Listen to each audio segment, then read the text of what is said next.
All right, let's talk about something many of us feel pretty good about managing our own investments. It gives you this great sense of control, right? But what if I told you that feeling of control could be coming with a hidden six-figure price tag?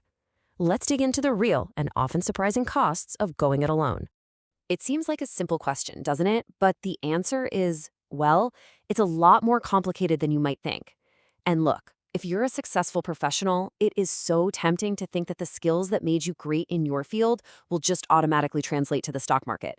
But the data, well, that often tells a very different story. Take a good look at this number, $457,000. Let that sink in for a second. What do you think that represents? It's not the price of a fancy sports car or a vacation home. No, it's actually the potential cost of a mistake that millions of investors don't even realize they're making. That's right. According to some really deep research from Morningstar, the average do-it-yourself investor tends to underperform their own funds by almost 1% every single year. Now, a 1% gap, it doesn't sound like a lot, does it? But over 30 years, it compounds into that massive, life-changing number.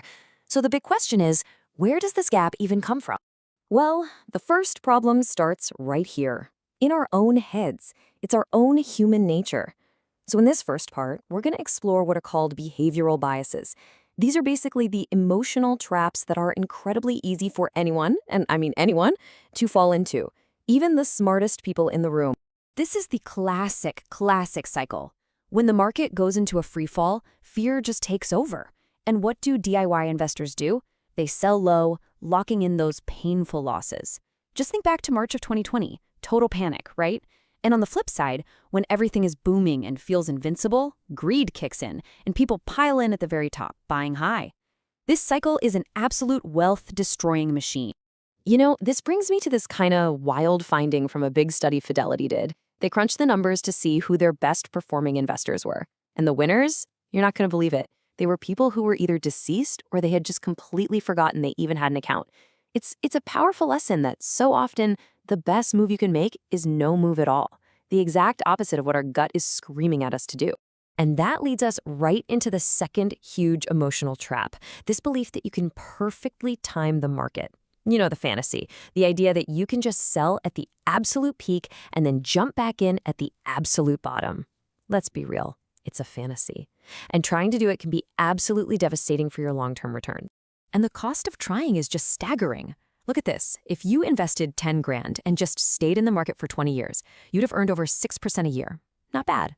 But if you get nervous and you miss just the 10 best days in that entire 20-year span, your return gets cut by more than half. It's crazy. The market's biggest gains happen in these short, totally unpredictable bursts that are basically impossible to catch. Okay, this one is a biggie, especially for high achievers. You've built a successful career. Maybe you've even built a business from the ground up. So you're thinking, hey, why can't I manage a portfolio? The simple truth is the skills are completely different.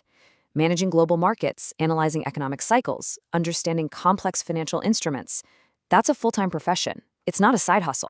Okay, so beyond our own psychology, there are some really critical technical mistakes we have to talk about. I call these the silent killers. These are the kinds of traps that can just quietly eat away at your wealth for years, and you might not even notice until it's too late. First up is concentration risk. You know, putting too many eggs in one basket. A lot of DIY investors think diversification just means owning a few different stocks.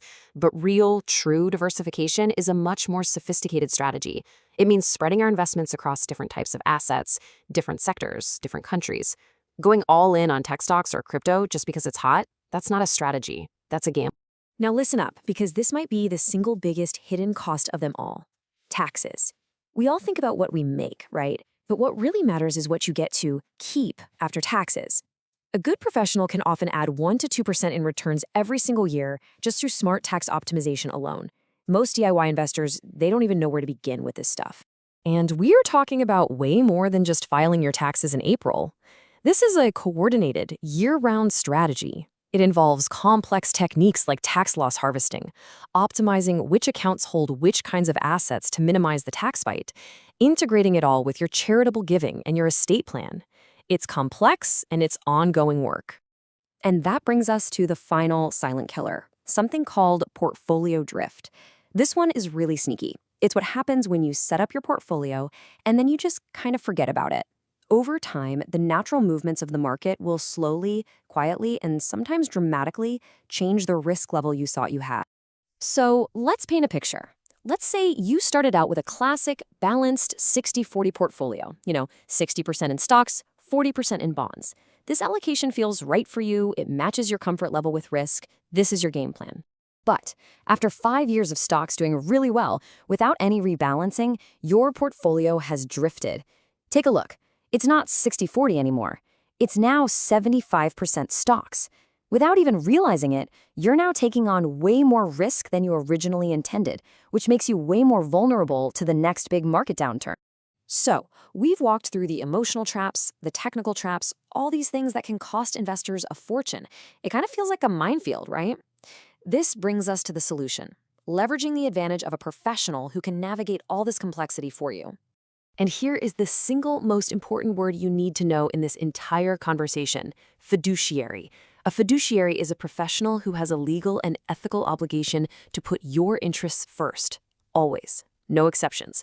It's the absolute gold standard, and it ensures the advice you're getting is truly for your benefit.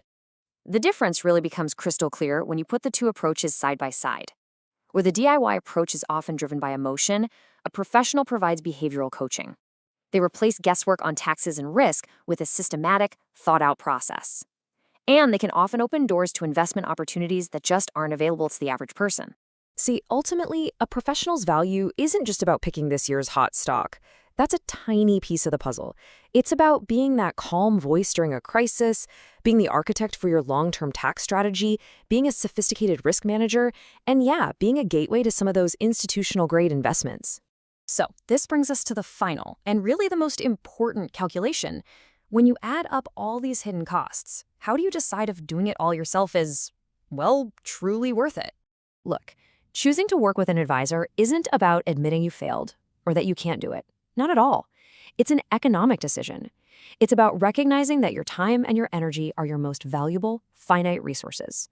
Is your time better spent trying to be a part-time portfolio manager?